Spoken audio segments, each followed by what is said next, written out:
when you were driving in, Bailey, one of the guys that works here was like, I think he's got like a monster truck. I was going to bring it. And then it starts coming through, and I was like, well, it looks like a nice white SUV, but I don't see how big's the truck, this mysterious truck? The mirror. Get up on the microphone right there. Yeah, there you go. The mirror is probably like 2 or 3 foot above my head. The side mirror Yeah. is? So if I'm standing up, it's probably, it's really tall. Yeah. So I feel like it would need one of those helicopter rope ladders to get up in. Does it have a ladder that comes out, or you just pull yourself up every time? No, well, I've been really working on getting steps for it that come down, but they're not in yet. So it's a struggle. 'Cause I don't drive it very much because it. Oh, you don't? So no. But you climb up, you jump. Is that what it is? Yeah, you use the tire. So okay, talk to me because I don't know much about cars. But is it an old truck? Is it a new truck? Yep, new one. Yep. And you got it jacked that high? Yeah, I've always wanted to do it. And I mean, I agree. If you want to do it, do it. Yeah. So it's so big. I think if I had spent all this money and time, I would only want to drive it.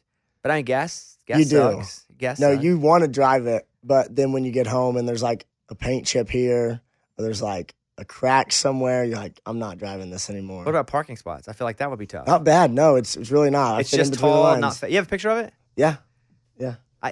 I guess I'm picturing like a Bigfoot, like literal Bigfoot. Let me see it. Oh, that thing's huge. It's pretty big. Are those pink wheels? No. No, gold. It's just it's all gold. So okay, let me ask a couple questions here then. How long you had the truck? About a year, probably. How long did it take to finish? And are you the one that specialized? I customized it all. Yeah. I didn't do the work. Yeah. So, but I'm saying, you from the beginning, you said I want this done, this done, this done. Yeah. I picked. How long did that take to do? Well, I've built this truck in my head for years. I'm like, man, if I get enough money, I'm gonna build a truck like this. So I've had every color picked out for like 5 years. So it took like 6 months to build it, though. And are you impatiently waiting the whole time? Like, come on. As I've grown older, I used to be really impatient with things, and now I'm just like, it'll get done when it's done. Because I get impatient if I buy a pair of shoes online and I'm like, all right, is it here today? Yeah. You just spent 6 months building a truck. I'd have been so ready to drive that thing immediately. Well, I was. Every day I was like, man, I wish my truck was done. But you go through and you get calls like, you'll have like 2 calls a week. Hey, man, this happened. We gotta switch this, or, so after like 4 times of that happening, you're just like, you know what, I'm going to stress myself out. And now people know that truck is so known. I would assume a lot of people would even know it's you because of your social media presence. I'd be where people follow me home. We did have people follow us to Red Lobster the other night. Yeah? Yeah. That's what I'd be worried about. They would know. And that's why I never got a personalized license plate, because I don't want someone that would be like, I hate that guy, key in my car. Yeah. Or just people like, oh, big shot. Not you, but me. But, look at him driving that. Let's go hassle him a little bit. Yeah. I've kind of just always had big trucks, so I just thought it's part of my brand, and I've always had big trucks. So pretty cool, surely man. Nobody. How much costs to fill up, gas wise? $100, but it only gets me like 120 miles. I was gonna say $100 isn't bad for a truck, but when it only drives down the road, yeah, that's pretty good. You can go to Walmart and back. Oh man, it's good to see you. Good to talk to you. When I leave the radio station on Music Row, because we'll work out of here some, we'll work out of there some. But when I leave, I see your face on the big sign. Yeah. I'm driving out, and I was like, I wonder what's up with this kid. And so I just started researching you a little bit. First, congratulations, because, I'll look occasionally and look at just consumption. Mm-hmm. I don't really care that much about what gets put on the radio, because I'm on a whole bunch of stations. So I don't really look. I shouldn't say care. I don't really look and try to affect radio stations. But I will look and see, who's streaming a lot, who's getting played a lot that's new. You're killing it, man. Thanks, man. Really cool. Like, and to be honest with you, I did to you what people do to me when they don't know who I am, and most people don't. But they'll go, my name will get spelled Bobbi. I have a unisex name. They'll think I'm a girl. Yep, same. And I was like, Bailey. I was like, man, she must be killing it. And then I realized, that's him. Yeah. So with a unisex name, do you ever get that? Oh, my whole life. I used to hate it so much. I was like, Mom, why did you name me Bailey? Why would you name me a girl's name? But as I've grown older, I'm like, you know what? Yeah, I've never met another dude named Bailey, so I'm at peace with it now. But my whole life it was like Bailey Lynn too. My middle name is Lynn. You're doubling up the girl names. I'm doubling up. I doubled up. I like it. What are you attributing? Because obviously you have a big social media presence, but What I read though was you didn't start off doing music on any sort of social media, like even TikTok. You were just showing off trucks. You're just like, so what? Let's go back then before music. You said I'm going to get on, and did you plan to just do it for like your small circle, or did you go? I got some real. I think truck people will follow me. I'm going to create a brand here. So there's this girl in my hometown. It was Walmart, and she was a cashier, and she was like, I was flirting with her, and I was like, I'm going to catch you on TikTok, because I had posted one video, and it did just a couple thousand, and she was like, you'll never hit 10,000 followers on TikTok. So I just kind of got it in me. I was like, well, I'm going to do that. So I built this truck. I started just filming it and stuff and putting sounds behind it, and then it ended up getting a lot of traction, and then I got hooked on truck shows. So then I started taking taking that truck. Yeah, I truck took shows. it from just like building trucks and posting it to like, I think I'm going to start going to these shows and maybe get some, try to win trophies. And I got hooked on that in 2019, and then just kept doing my truck stuff. And then one day, I had never sang before, and I was wanting to get out of the pipeline industry just because of not seeing family and being gone so much. And so I was like, okay, I'm going to start building trucks as a profession. Not only am I going to post them, but I'm going to build other people's trucks. So me and my brother John started doing that.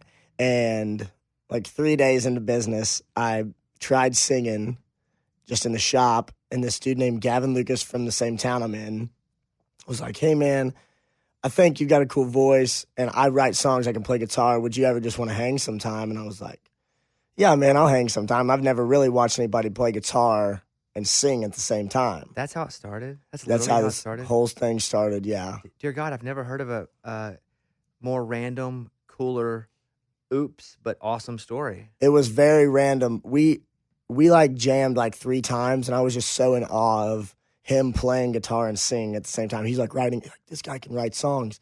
So one night we were hanging, and he said, hey, man, tonight we should try to like really write a song and see if we can write songs. So that was my first single, Never Coming Home. That night we wrote the first verse, and mind you, this was like a week into hanging with Gavin. And we wrote the first verse and then posted it on TikTok that night at like 2 a.m. And I woke up, and kid you not, I woke up, had almost 2 million views, a crazy amount of comments. I called my union that I was in, that I pipelined with, quit. After one video and the next morning? Yeah. And you were already looking to get out, but listen, when there's not a paycheck coming. Yeah. Yeah, we were laid off at the time, and got it. I just felt like, man, if I'm going to chase something, this is definitely something to chase. You might as well try it. But what's funny is you're like, if I'm going to chase something, I guess it's this thing that just randomly popped up a couple days ago. That's awesome. Yeah. Well, man, did you never sing as a kid? My mom would always like tell me in the truck, like, oh, you should sing. I used to be able to sing before I started smoking cigarettes. I used to be able to sing and stuff, and I just always blew it off because that's my mom. So I always just blew it off. And then over my life, I've had like 3 people tell me, man, I think you could sing. But did you ever sing where people could actually hear you? No. It all started like 2 years from now, or 2 years back from now. I like sang one day, and then after that I had like 3 people tell me, and then Sang the video. Where? Sang where? Just random, like a random place. I think it was up at the courts. In Florida, Illinois, like the basketball courts. Yeah, so what do you mean you're just right here, me and you, and you're like, you are my sunshine? Yeah, it was Hurricane. They're like, wow. You sang Luke Combs' Hurricane. Yeah, Luke Combs' Hurricane. This kid named Trey Zudi was just jamming on a guitar, and I was real bored, and you always just went up to the basketball courts to hang out, and he was like jamming on the guitar, and I was like, I'll try to sing, and then I tried, and then I tried again, and then that video, I was like, you know what? I'm just going to try it. Like, what could it hurt if I tried singing? That's crazy. You're like a kid who's walking by a ball field, and you're like, oh, man, there's a ball laying down there. Let me just grab it. Oh, you have a glove on over there? Am I supposed to throw it to you? Yeah. Pow! 102-mile-an-hour fastball. And you're like, wow. So if I'm rewinding before the music stuff, because I'm so interested in your passion of cars, trucks, building. Mm-hmm. Because when you said to me, when I got some money, I built a truck, I figured it was when you got some money from either stuff on social media, signing a deal, but it was when you got some money, you saved up money from like working a real job. So when I got some money, I built my big truck. The one truck, I had no money. Dude, 2 years ago, I couldn't like afford my truck payment. I had no money. I was living with my mom, which I love my mom, but I was like 20, almost 21, living with my mom, and I'm like, man, what am I going to do with my life? And pipeline's not working out. So I had no money, so I just budget built this truck. It was like painted. It wasn't even. That truck you're talking about, that's the budget truck you built. This is a truck you built when you're like, okay, I have some money for being creative. Yeah. That's crazy. I thought, man, what if I just build the biggest truck, the biggest half-ton truck in America? What if I just build it and then I try to brand me? Because my music isn't very party. It's like super sad and feelings and like, what I'm feeling. So I thought, man, but I do want people to like know that I have a good time too. You don't so want to be the sad guy? Yeah, like I'm not always just this sad, really depressed dude in my house. I do have fun. And so I thought, man, I'll build this huge truck and take it to truck shows, and maybe I can get my fans to come to these shows and see me that way as well. That's pretty cool. I'm kind of in awe of this story, and I've heard all the stories. I've never heard one quite like this. This is really cool. And you're young, 22, 23? 22. Yeah, that's crazy. So you live with your mom at 20. You have no aspirations to be a performer. Yeah. It's not that you didn't want to. You just didn't even know that was the thing, right? Well, I was living in an 800-person town. Nobody ever makes it out of there. So I thought, I'm in competition with a billion people that are all trying to do the same thing. Where'd you live? Louisville, Illinois. Where in the state? Like up Very down? southern. Okay. So very southern, close to like Mount Vernon, Effingham, 2 hours from Champaign. Yeah, 3 towns that I don't even know where they are. I'll be honest with you. And I tour a lot, but it's tough. So if very like the bottom little tip thing there. Yep. So if you go up to Champaign or Peoria, we're like 2.5. I know Peoria. Yeah, 3 hours from Peoria south. The Cubs minor league teams in Peoria. So. Yep. Okay, so you graduate high school? Yep. Graduated high school. You finished high school. What kind of student were you? Terrible. Hated school. I failed math. But which version of math? There's a lot of math. It was algebra like 2. Algebra, yeah. If you're talking algebra, I'm not going to be like, I can't believe. Yeah, that sucks. Yeah, algebra was sucks. so lame. So, you graduated high school, and does your truck fascination just generally come from your dad, you think? It comes from a dude in my town named Wade Prather. I saw his huge truck when I was 13, going to school every day. I just thought, man, one day if I can make some money and be able to build that, I would do that. So I think that's where it all comes from. Your dad's a truck driver? Was a truck driver? Yeah, he hauled cars and stuff. So did you learn about trucks and actually the functionality of them and how they work and how to fix it from your dad at all? Yeah, working on motors. Okay. So it all started really with just like anything with a motor. I loved going fast. So I raced a lot of outdoor motocross, from like 14 to 19 and 20. And Dad and John always built race cars and dirt cars and trucks, whatever they could build. If they could like work on it, they would. In your yard, something was being worked on or built. There was chassis and motors. So that's the early fascination to me. Even if you don't know you're fascinated, you're learning. Mm-hmm. Sometimes just because you're around it, your dad's around it. But then you go next level and you see somebody with a freaking awesome truck. Yeah. And you're like, I know how to do this, but that's what I want. Yeah. That's that. So did you ever think about racing? Like with that as being a career? I wanted to so bad. I really did. I love, racing outdoors, and I always did love it, but kind of the same thing. That's even a harder just industry to get into. You got to be a top 5 contender to even make a living doing it. I hear you saying that, honest to God. I do, and I respect that. But what you're doing right now is just as weird and odd and hard. Oh, yeah. And lightning in a bottle and all. So when you're like, man, I don't know about, what do you do? You can do anything, apparently. You're nailing it. You can be an astronaut. Just go do it. Yeah, hey, I tell people that from the last 2 years, I truly believe a person can do anything and they ever want to do, and they're like, nothing is impossible. You can do anything. I just wasn't very fast on a dirt bike. Is this still weird to you, what's happening to you right now? Every day I wake up and I like call my mom and I'm like, hey, Bobby Bones just asked me to come be on a show. I'm blown away that you're so normal. I'll be honest with you. I thought you're 22, you're killing it right now. Sometimes you may not even know how much you're killing it, but you're killing it. Your town's talking about you, your style. And I'm like, oh, this guy's not a douche. Because just the nature of this town, there's a good amount of douchebags because yes, creative, and even if I think you're a douche, somebody else may not, but there's just enough. There's enough to always. And you're not. You're just a dude. It's awesome. Yeah. It's so refreshing. You're just a dude. And so, but I mean that in the best way of, you know what you care about, and you understand what's just happened to you and how crazy it is. And you're still going full speed ahead at it. And like you're dedicated and you're attacking this thing. And that is really freaking cool. Yeah. you got to man, like a year and a half ago, I know where it's at. I know where being at the bottom is. I know how it feels to have nothing and feel like you just have literally nothing. And now that I know, in all honesty, how it is to be, going towards the top or going and doing great things. So every day I wake up, I thank God for just letting me be here. What's your mom say?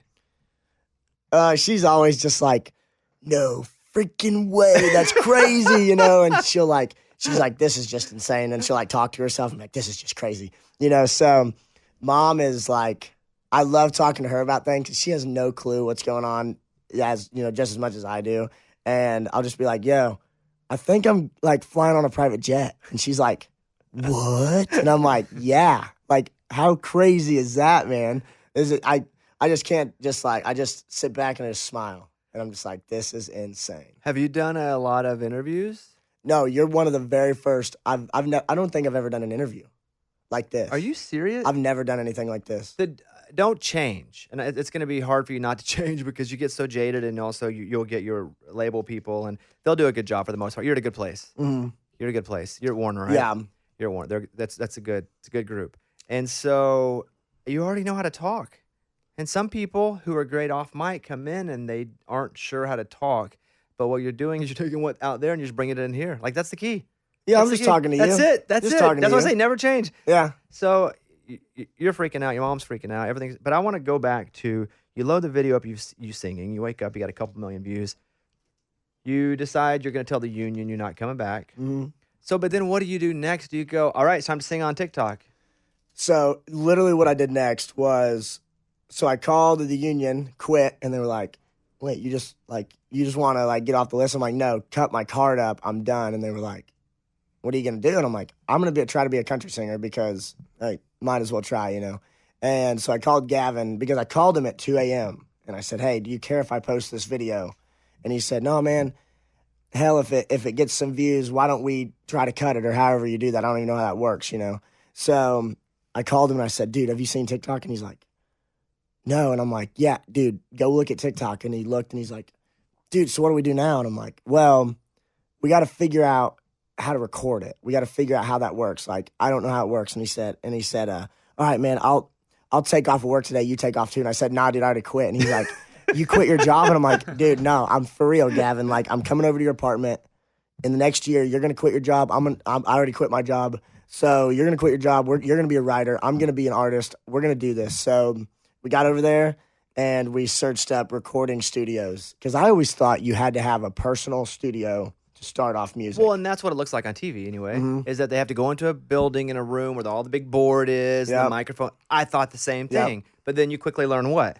That it's just a lot of home studios. And I thought I had to go buy speakers. I had to go buy all this gear. I had to like produce my own stuff. So when I learned that you didn't have to do that, I was like, okay, this is way easier.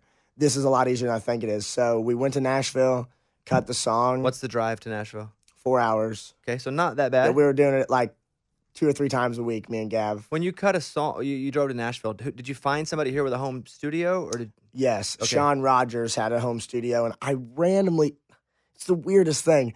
I randomly got hooked up with him from a dude that I hadn't. This dude in my hometown of 800 people randomly knew that I was looking for a producer, and I had not told anybody about this. I had not talked to anybody but my mom. Wait, how would he know then? No clue. Still to this day, have no clue how any of it got. He just randomly called me and said, hey, man, my name's Richie, and for some reason, I just got your number from somebody. Do you need a producer? And I was like, why do you know that? I've literally not told anybody. And he was like, I don't know, but I just got your number and I just knew to call you. And I was like, yeah, I need a producer. And he was like, well, Sean Rogers does an artist from back home named Dylan Wolf. He produces him. And would you want to go produce with him? I'm like, I'll take whatever I can right now, So it was really wild. I had like $1,500. Me and Gav threw $1,500 and $1,500 to get the song produced. And we were like, man, do you think we'll make our money back? Like, I don't have no more money. And so you take the song though, do you load it up on the digital DSPs? DistroKid. Okay, so yes. You put it there, and then it goes up. Now, that's a song you did on TikTok at first. Mm-hmm. So then do you get back on TikTok and go, we just loaded it up? Or did you, how do you let that crew? Because how many followers do you have now at this point because of that song? I went from 67,000 that night, and then when I woke up the next morning, I had 140,000. So you went from overnight. the truck the people that were fans of your work and trucks, and you doubled up in one night, and so now you have all these music folks too that like your music. Yeah. So how do you let them know? I just started doing TikToks. I was just like, hey, y'all, thank you so much for the support on this song.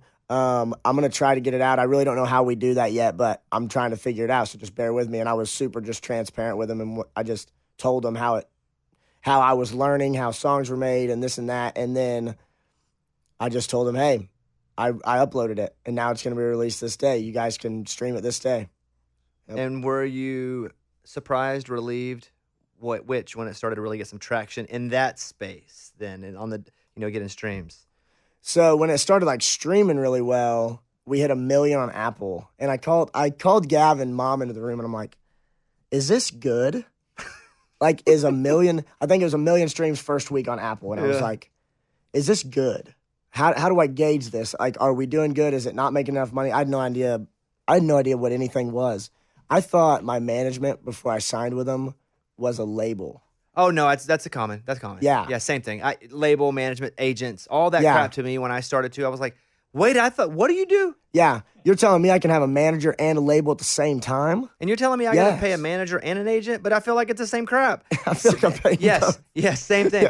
So when did you get managed? When did they come into the picture? Did they message you from seeing you blow up online? Yeah, so Scott Frazier hit me on Instagram, and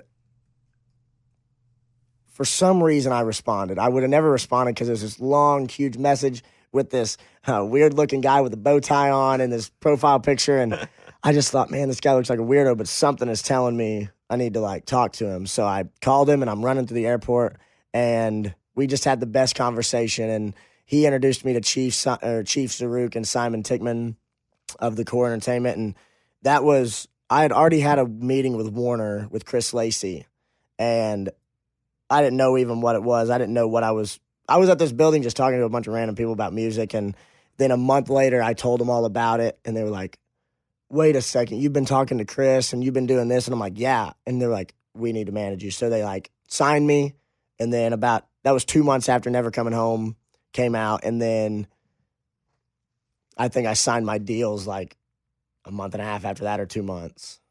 Mike, can you play some of Never Coming Home? Here you go.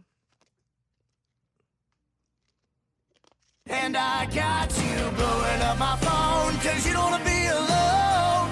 Close that door on me, and I ain't never coming home.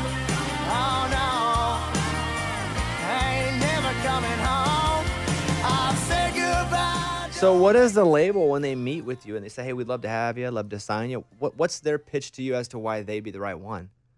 So when I met with Warner for the first time, it wasn't, the first question was, do you know why you're here? And I was like, no clue. I'm going to be fully transparent with y'all. I have no idea who you are.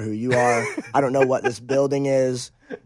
And they were like, well, we're Warner Nashville. We're a record label, this and that. And I was like, okay. And then, honestly, it was just a really good conversation. I just really got to know Chris. I really got to know Rohan. How'd you get down there, though?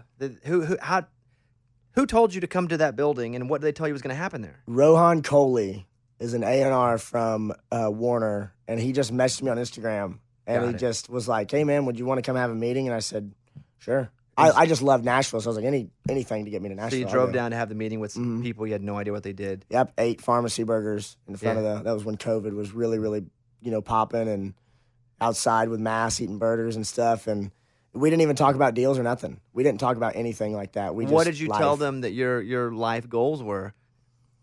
I just told them, I said, I don't know what's going on, but moral of the story is I've got a vision for this. I think I know what music I want to sing, and I know how I want to do it, and I know who I want to be.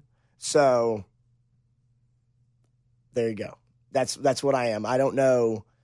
I've not written any more songs. I don't know how to play guitar. I can't do this and I can't do that, but I know I've got a vision for what I'm doing, and social media is working. So I'm just going to keep doing that. So you left the meeting.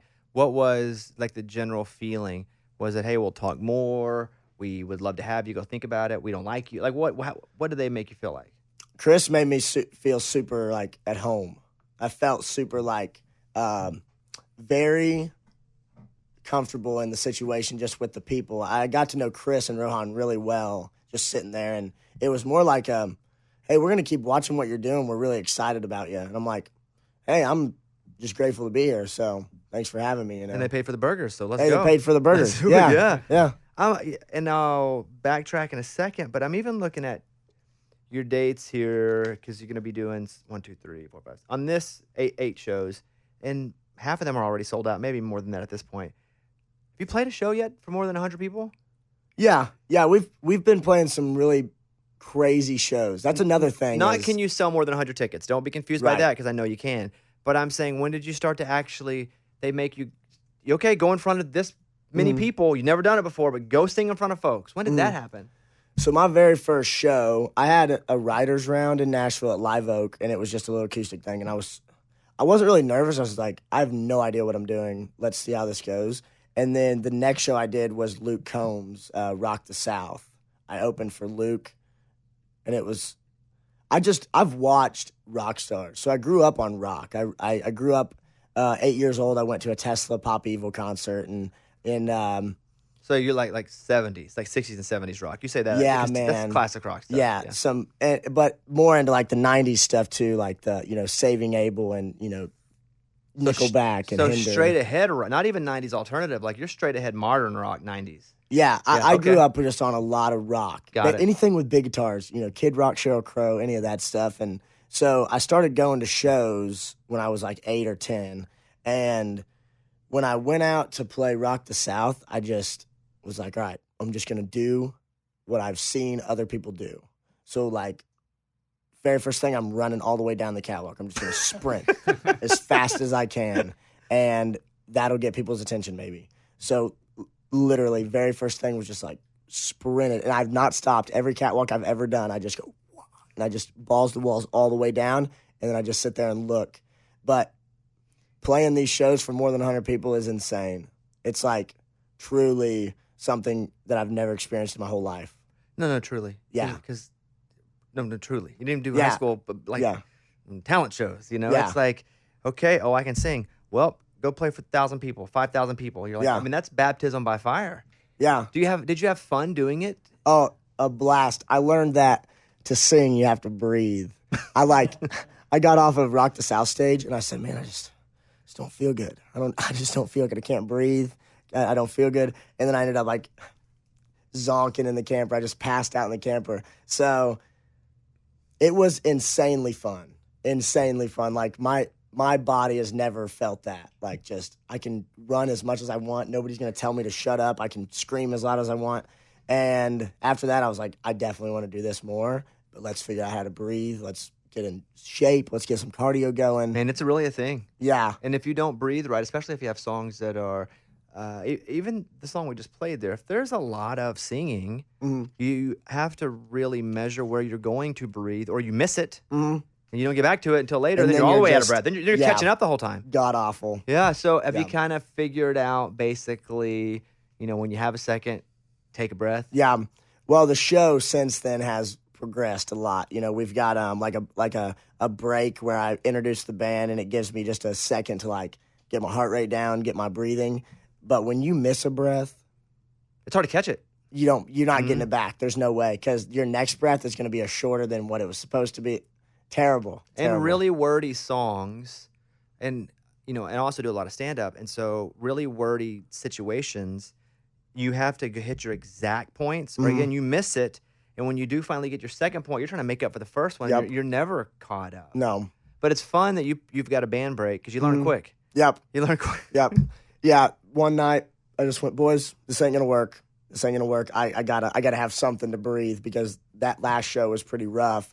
I need something to get me through this second half. And I've learned, I went from playing 25 minutes with Luke at Rock the South to now I can play hour, half shows, whatever, in a year. And like, if you'd have told me, 21-year-old me playing that show that's like dying in the camper, like, hey man, in a year you're gonna be just fine though, watch, I would have been like, you're a liar. So I've learned a lot. Just listening to your music, like Rock in a Hard Place, that's like my vibe musically.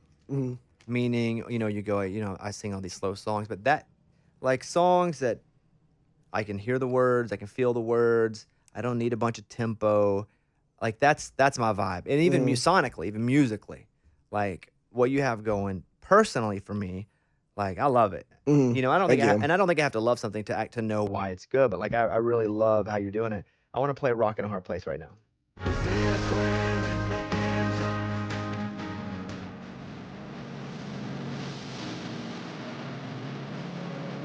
Have you gotten to be a better singer now because you have to sing a lot more, so you got to take care of it, but also like tricks and you're working on a muscle? Are you getting better? Insanely better. Looking back at like demos from last year to now, I'm like, yeah, we got to recut those vocals. I've learned I've been in a lot of vocal lessons. I did go through some voice stuff right off the bat. I was smoking a lot because I used to smoke vape, and I was smoking a lot and singing every single day. I was going out and having drinks just because I was 21, and I learned very quickly that you can't do that. It's not just this like infamous thing that just has power all the time. It's a muscle, and you have to work it. So I've went through the last year has been a very informational year. I've learned so much just about how the voice works, things to preserve the voice, things to do after a show, before a show. So you've had to cram. That's a great word for it. You've had to cram it all that people learn at 8 all the way till now. For a normal person who grows up singing, you had to cram that all in 1 year. Yeah. Like all of it, the physical part of it, the mental part of it, take care of your voice. And so it's a crash course. You feel healthy right now? Super healthy. I'm like the healthiest I've been in a long time. I've been singing a lot here recently, and every day I'll call Chief and I'll go, dude, just cut another song, and I feel amazing, man. Like I can't express how amazing I feel, and that just comes with the cardio and working hard, so. Do you get nervous when tickets go on sale, that people are going to buy tickets, or did you not think about it at all? No, I didn't. Complete transparency, I didn't even know that what the dates were yet. I didn't know like the routing or what was happening with the tour, and then Scott called me and said, hey, tickets went on 25 minutes ago, and you just sold out 6 of the 8 venues. And I'm like, well, that's good. That'll work. Let's go. You do know that's good. That is good. Awesome. Sold out is always good. So the stress didn't even get to you because you were still learning, and you didn't know what you didn't learn yet. Yeah, being just thrown in the fire is honestly the best. It's like, can you swim? I don't know. Let me jump in and see. So, because then you're not so focused on the little things. You're more focused on, let's keep living every day, and let's make sure we're progressing. And also, what I like what's happening too, if you don't know the rules, you don't always follow the rules, and sometimes you can create your own rules. And I've been able to do that in my career a bit, where I would just be a dummy at something and be like, I'm just gonna attack it. If it's writing a book or doing stand up. And people are like, well, you're not supposed to write it like that. I'm like, well, I don't know how to write it, so I did it my own way. And so when it finally comes to light, people are like, oh, this is different. And I'm like, oh, you're saying it's different. They said it was wrong, but it is different because I didn't know how to do it. And now it becomes kind of a standard, and I can see that happening with you a bit, where you didn't know, but that's a strength for you because you created your own lane. Yeah. And so that's exciting as an artist when you don't know all the rules because you can create your own. Yeah. And with all these other Nashville folks, producers, writers, they want you to be around them, I'm assuming. Like, hey, get with this writer. Get with is that happening to you now, where they're trying to put you places? Any of these rooms you walk into and you're like, dang, you've written all these songs and you're gonna write with me? Does that happen at all, or is it all still a lot of your crew we wrote with? We wrote. I write with, of course, Gavin every single day. I write with. It's him awesome all day too that you guys are still like that's your dude. Yeah, I told him from day one, I will never, if we start this, it's like in it to win it. I don't care. When did he quit his job though? That's the question. How long? Probably 6 months ago now. Yep. He was so nervous. He was like, man, I don't know if I should quit. I don't know if I should quit. And I'm like, dude, I can promise you, I'm going to work really hard to make us both successful. Just trust me. Does he go on? Does he play your shows with you? Live shows? He doesn't play them with me, but he goes and he'll just watch. He just loves watching. He's like, dude, can you believe that this is what we're doing now instead of working? So is he signed a publishing deal? Yeah, he just signed with Warner Chappell. Okay, so he's writing songs with you and with other folks? Yeah, I bring him. I told him. That's what I told him too. I said, I will never not bring you to a write. You were always invited to a write. Whatever write. I don't care if it's the biggest write in the world. So I bring him to every write because we grew up together. He knows exactly who I am, how I like my songs to be, so he can kind of help guide the train in the room. Has he gotten to be a better guitar player since he's around a lot of players all the time? Oh yeah, we both have. I mean, so you play now? Yeah. I played Fall in Love on guitar the other day.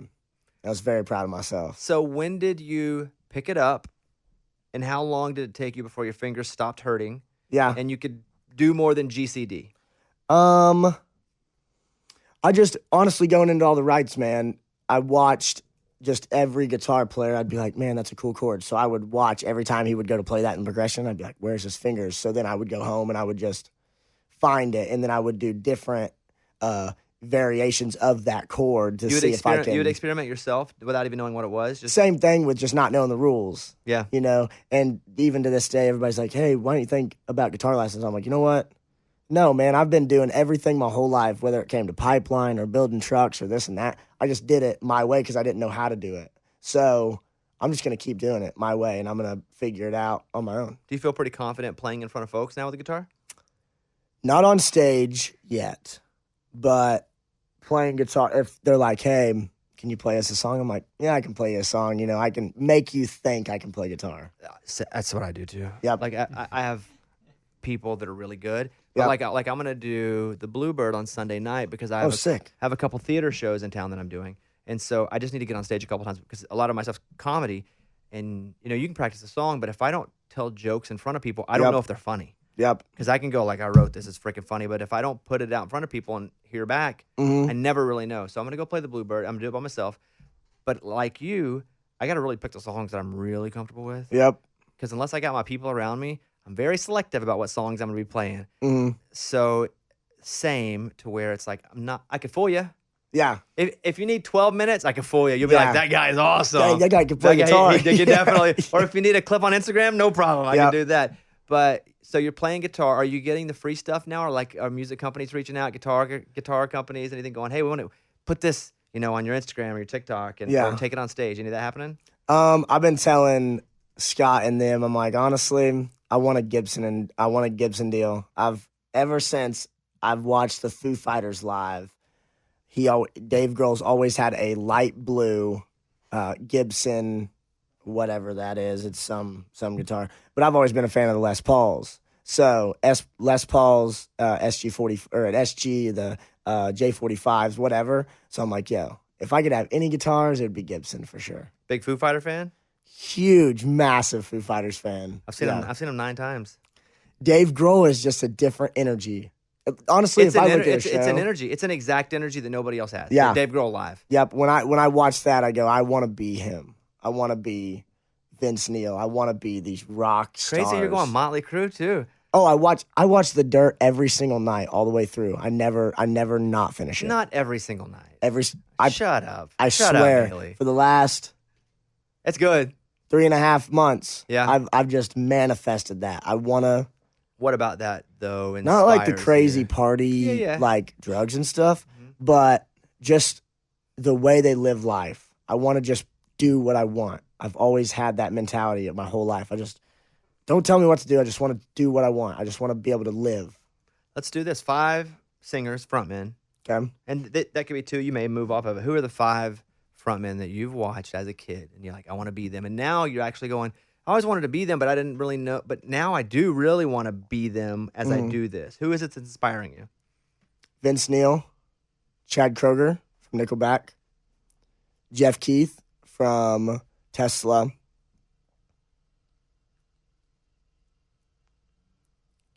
No girl? Chris Cornell. Okay. Chris Cornell, we were watching him last night, and he was different, man. Chris Cornell was different. Scott Stapp is badass. Scott's badass.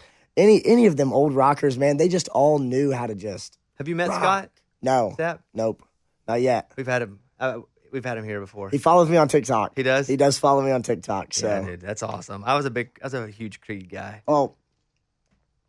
When you are with me. Yeah, yes, dude. Awesome. Amazing. I went to a Creed show. I'm from Arkansas, a real small town in Arkansas. About 800 people like you. Grew up in a town like you, same size. And drove to Little Rock to watch Creed in an arena. And I was a teenager, but I was working in radio. And I went back. and Scott Stapp was walking around, and they were massive at the time. And he was like, "Where's the ping pong table?" And I was like, I was next to the ping pong table. I don't know how to play ping pong. I just picked up a paddle, and he found it. He was like, "You play ping pong?" I was like, "Yeah." He said, "You want to play?" I was like, "Oh my, I don't play ping pong." Oh my gosh. I don't play ping pong. And I was like, "Yeah, of course." And he goes, "All right, here we go." I didn't even know the rules. Like, you have to hit it on the ground first. You have to the ground. See, you have to hit it on the table, then hit it over. And he goes, "You want to go first?" He goes, "You go first." I didn't know what to do. I go, No, you go first. You're the guest. Crash course. Yeah. And I'm watching. He hits it, and I'm like, okay. I think he beat me like, I don't know, 21-0. Before we got to 21-0, he was like, "You don't know how to play," and he quit. We quit. And he walked off. You have no idea. He's like, "You don't know how to play," and he walked off. And then I told him that story, and he goes, "Yeah, it sounds about like me." He's awesome now, but that's really cool. So you don't put Dave Grohl up there though? It's your top 5. It's hard. It's hard? It's so hard. Dave Grohl would be up there. There's so many. He's such an intense positive energy when he performs. Yeah. And he screams, and I don't want to throw that word screen around, but he screams right on key. Yeah. I mean, it's perfect. And I've seen him 9 times, and it's always been one of the greatest shows I've ever seen every single time. Yeah. Have you seen him live? Never seen Dave. I've on YouTube every day. Every single day, I just watch Dave Grohl.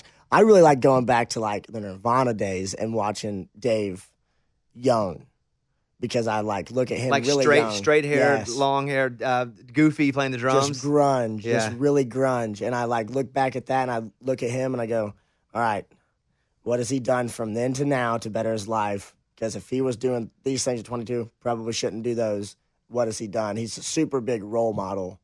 Yeah, like looking at him through the phone, I just go, man, I would be best friends with this guy, I feel like. It's interesting, too, because, he's in Nirvana, and he is starting to do the Foo Fighters, but it's all him. It was all just him. I mean, he created all that himself, all the instruments, everything. Yeah. And he talks about, he gave it to, showed to Kurt, and Kurt's like, great, that's all. So he had already been on that a bit. And I think at times, and obviously I'm way older than you, but I grew up a massive Nirvana fan, massive Foo Fighters fan. Like that for me was when I was a kid.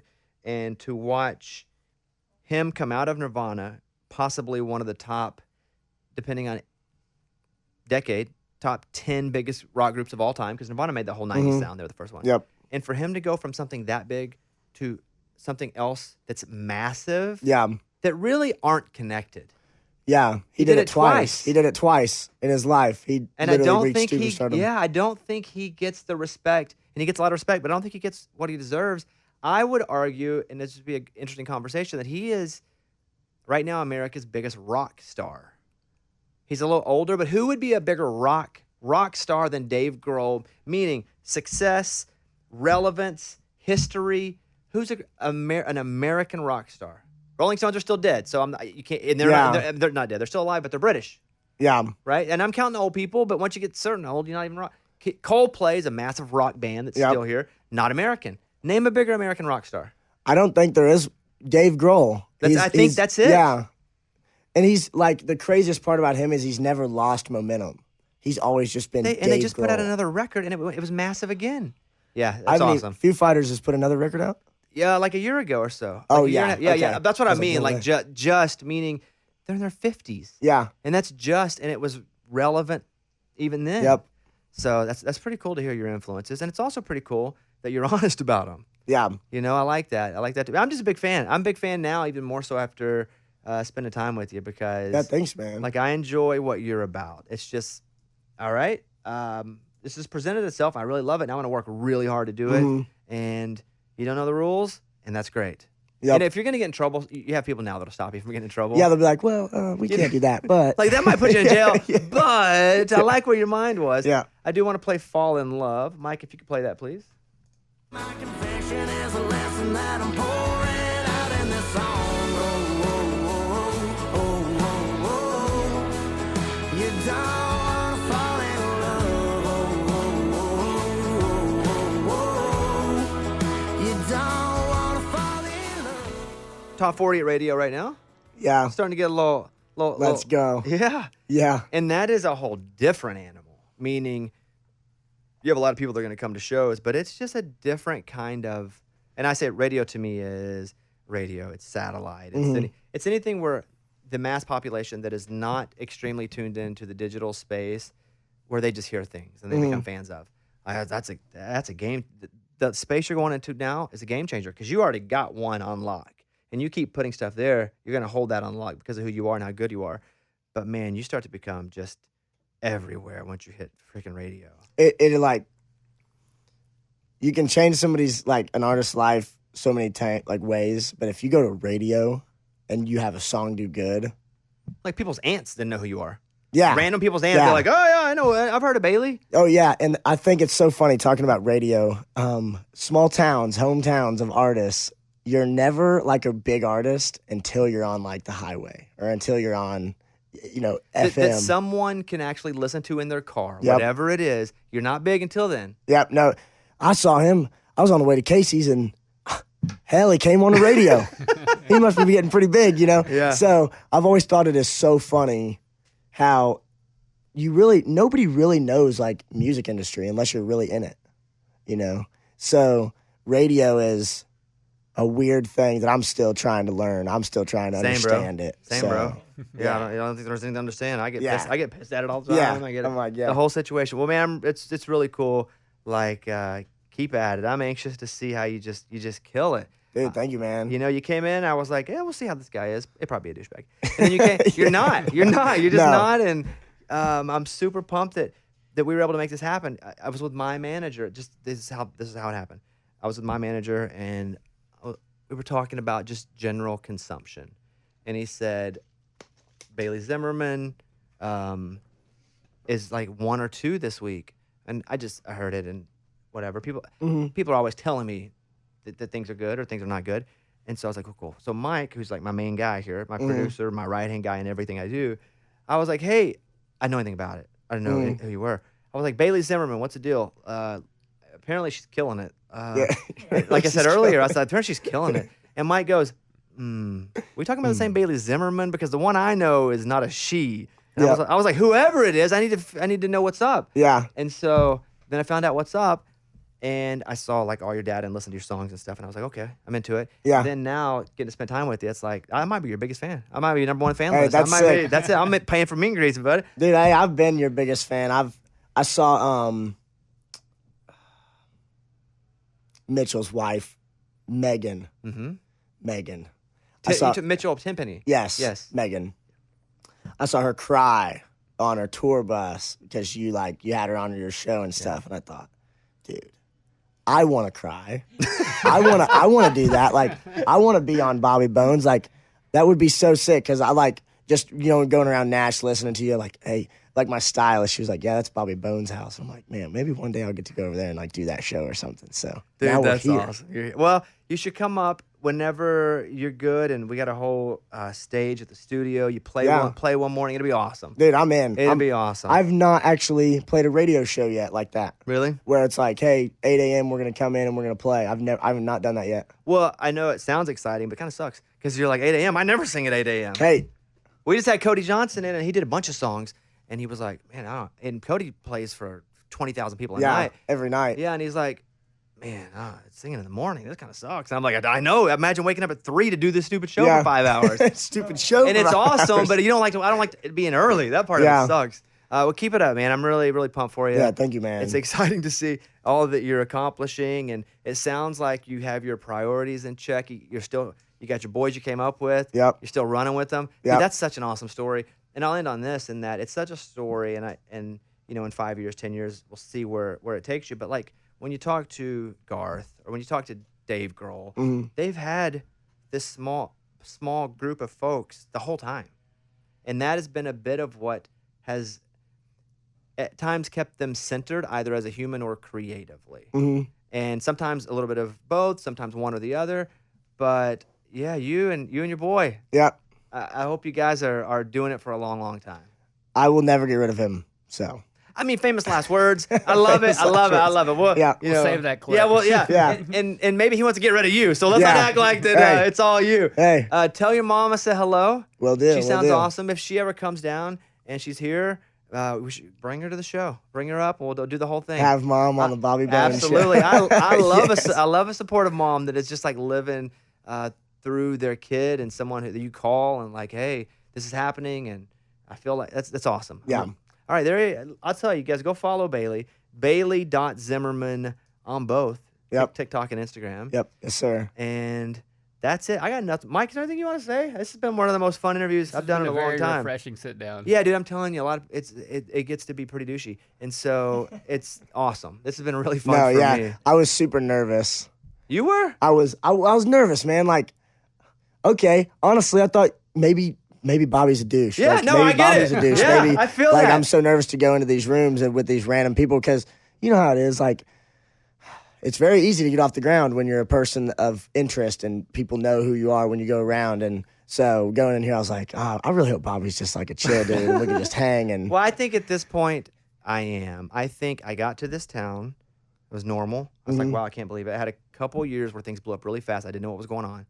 And I was like, oh, and I had my douche 18 months or so because I was just confused. And I was like, oh, maybe I am way cooler than and so I was wrong. I was way less cool than I actually thought. And so, but now I know that. And I'll leave with this. And I've had a couple friends that are artists that started. I was like, you're going to kill it. I can just see it. I can see it already. You're going to kill it. This is going to be a long career for you. You're going to be super successful. It's just try to shorten your douche years as much as you can. yeah, You're going to have a couple douche months on the minimal, but it's have good people around you. Hopefully they're douches with you. You get to live that out. Yeah. And then you get back to normal and you're like, remember that douche 18 months we had? Let's never do that again. Let's not do that again. But you're owed that. So I hope just don't be a douche to me. We're all good. You can be a douche to everybody else. Yeah. You're owed a good douche 18 months and then back at it, you know? Yeah, next time. All right. Is your mom going to listen to this, you think? Yeah. What's her name? Christy. Christy. Christy. You are more than welcome. If Bailey's ever like, hey, I'm going to Bobby's show, you come with him. I would love to meet you. And I hope you're super proud of him. You got a good kid. You stop vaping? That's sick. Yeah. And he stopped vaping. Yeah. That's that right. stuff. Because yeah. that's that voice. That's what it is. Like kill if you it. want to care about your professional career, you got to take care of things. Yep. And so, all right, there he is. All right, Bailey Zimmerman. Follow Bailey. Tickets, I'd say get them. There are a couple shows where there's like 3 tickets left, and they're all in separate parts of the venue. So he's selling out like crazy. But if he comes, go see him. All right, Bailey, good to see you, buddy. Good to see you, man.